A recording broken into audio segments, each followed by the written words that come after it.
Pada episode sebelumnya, putra mahkota tiba-tiba muntah darah, membuat semua orang panik. Nah, bagaimanakah kisah selanjutnya? Yuk kita langsung gas ke episode 5.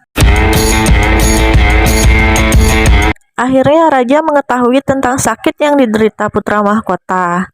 Ia pun memerintahkan memenjarakan tabib Kwon dan melarang siapapun mengunjungi putra mahkota, termasuk ratu. Ya, ratu harus berada di dalam istananya, dan ia dilarang melakukan apapun termasuk tugas istana. Sementara itu, Selir T tampak heboh melaporkan pingsannya putra mahkota di Singgangwon kepada selir yang lain. Di luar, para pangeran agung berusaha masuk, ingin mengetahui apa yang terjadi kepada putra mahkota. Tapi Ibu Suri mencegahnya dan mulai mengintimidasi Pangeran Songnam tentang ancaman yang dulu membuat Pangeran Songnam terdiam 1000 bahasa. Gosip yang digosok semakin sip ini membuat para selir terbagi menjadi dua kubu, yaitu kubu selir bangsawan dan kubu selir dayang, di mana mereka merencanakan anaknya dapat menjadi putra mahkota. Di tempat lain, ratu yang merasa khawatir dengan keadaan putra mahkota memerintahkan Kasim kepercayaannya untuk mengawasi putra mahkota yang sedang sakit. Ratu tak ingin tabib Cho berdua saja dengan putra mahkota. Setidaknya salah satu dari orang kepercayaan ratu harus ada di sana, karena takut terjadi sesuatu seperti putra mahkota terdahulu. Pada saat para pangeran agung ingin menemui ibunya yang dikurung di dalam kamarnya atas perintah dari raja, mereka pun tidak diperbolehkan masuk. Dan pada saat Pangeran Songnam ingin ke istana putra mahkota, ia pun bertemu dengan si Wisong. Seperti biasa, si Wisong yang suka memancing di air keruh, ia selalu memprovokasi Pangeran Songnam dengan mengatakan kalau putra mahkota tidak akan bisa bertahan lebih dari 2 minggu.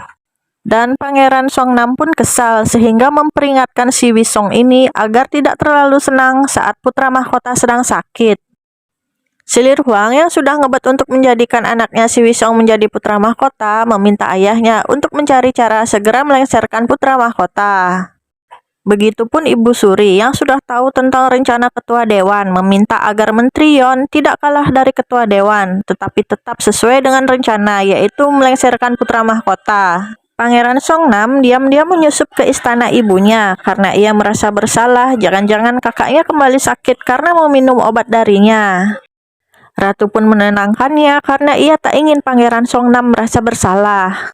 Karena masih ingin mencari jawaban yang pasti, ia pun menyusup ke tempat di mana si tabib dipenjara.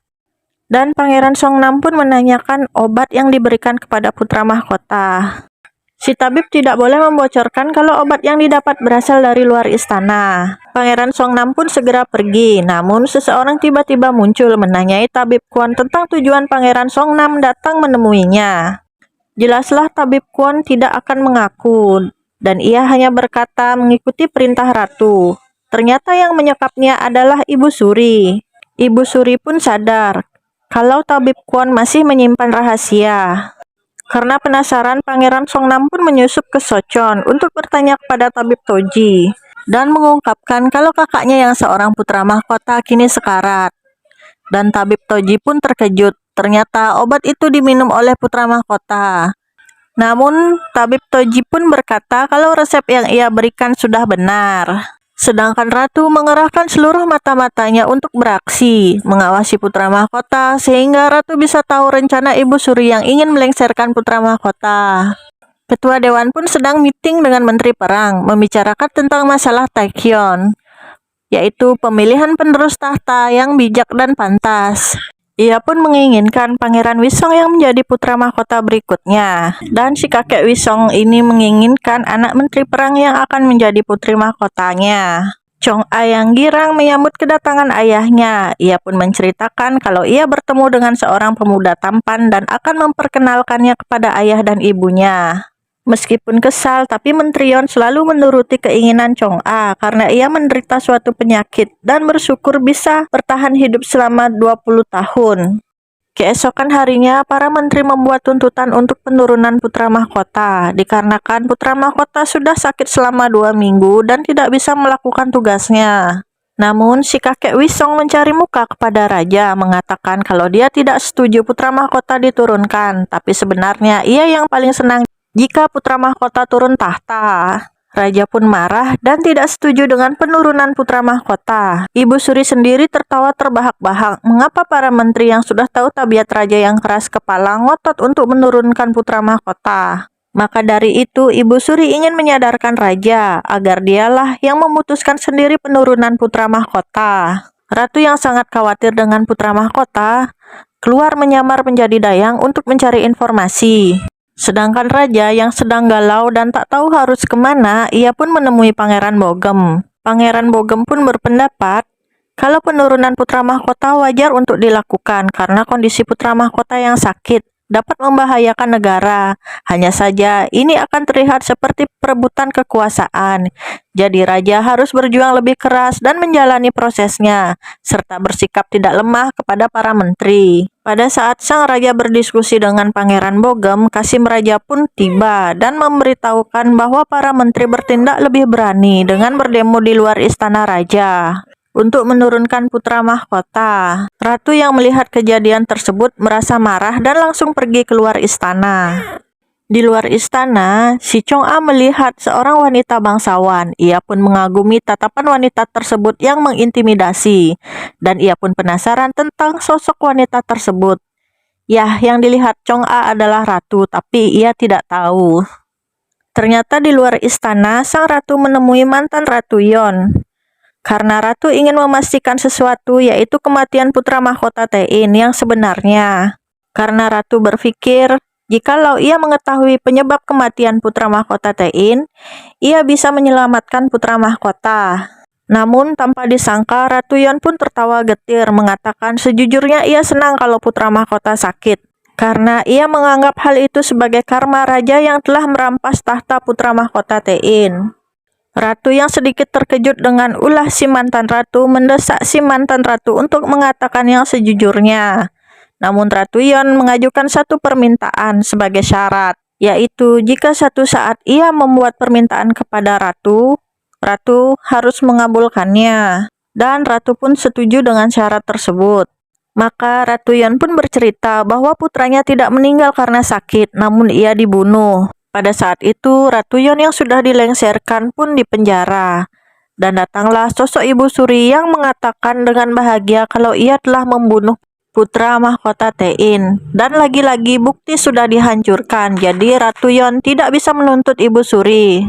Ratu pun sangat syok karena hal ini sama persis seperti kejadian sekarang. Di istana, Ibu Suri mulai bertindak. Ia pun mengingatkan raja kalau ia tidak akan menjadi seperti sekarang atas dukungan dari para menteri.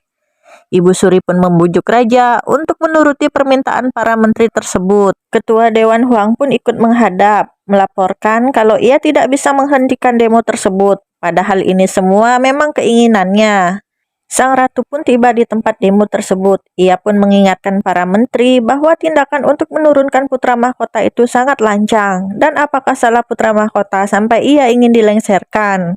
Ketua dewan pun ikut protes. Mengapa ratu yang seharusnya dikurung bisa keluar? Tiba-tiba raja menjawab kalau ia yang mengizinkannya. Raja pun marah dan menegaskan jangan membahas tentang penurunan putra mahkota. Raja pun menyuruh mereka untuk bubar, dan siapapun yang membahas mengenai penurunan putra mahkota, berarti ia sudah melanggar titah dari raja. Seketika para pendemo pun terdiam.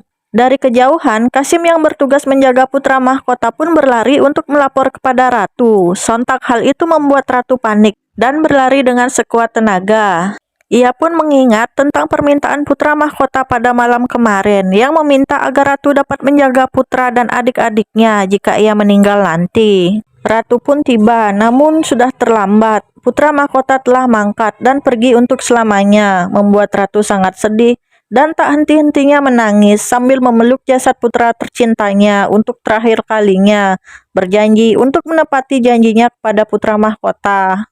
Raja pun hanya bisa terdiam karena masih syok, tidak percaya kalau putra mahkota telah tiada. Begitupun istrinya, putri mahkota yang tak henti-hentinya menangis di samping anaknya yang belum mengerti apa yang terjadi sebenarnya kepada ayahnya. Dan yang paling terpukul atas meninggalnya putra mahkota adalah Pangeran Songnam, yang telah berjanji untuk selalu bersama. Tapi mengapa pada saat sudah bersama, putra mahkota malah meninggalkannya untuk selamanya? Nah, apakah yang akan terjadi di istana selanjutnya? Lalu apakah yang akan dilakukan raja dan ratu sepeninggal putra mahkota? Nantikan episode selanjutnya ya. Jangan lupa subscribe and like Cinggu. Terima kasih.